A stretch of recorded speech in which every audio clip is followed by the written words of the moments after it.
ស្ដាយអើសែនស្ដាយអើយ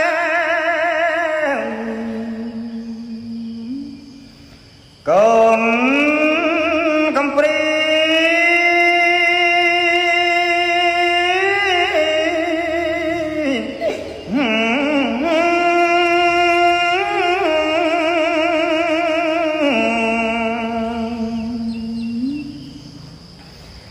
បាត់ម្ដាយពុំ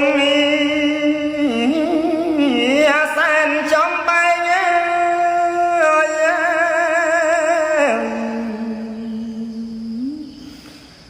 ហើយកូនកាទុកម៉ែអើយនៅម្នាក់ឯង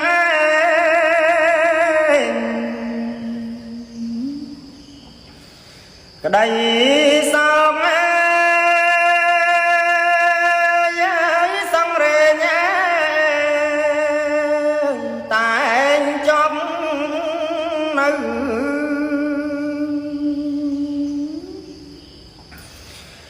កូនស្ដាយ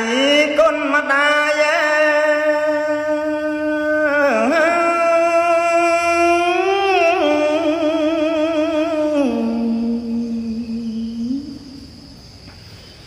អត់ឧ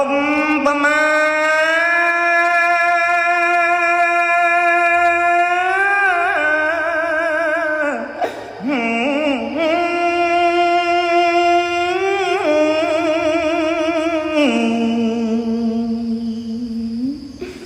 ទឹកដងញាតា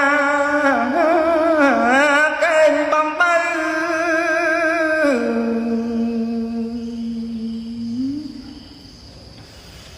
បីបាច់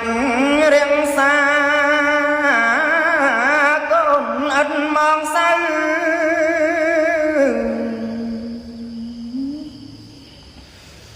ឥឡូវ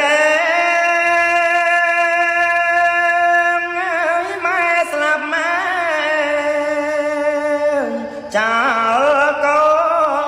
នហើយ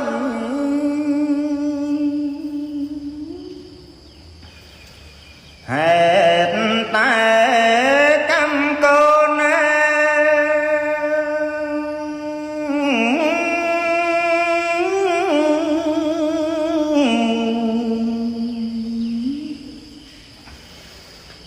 ពេលបំពេ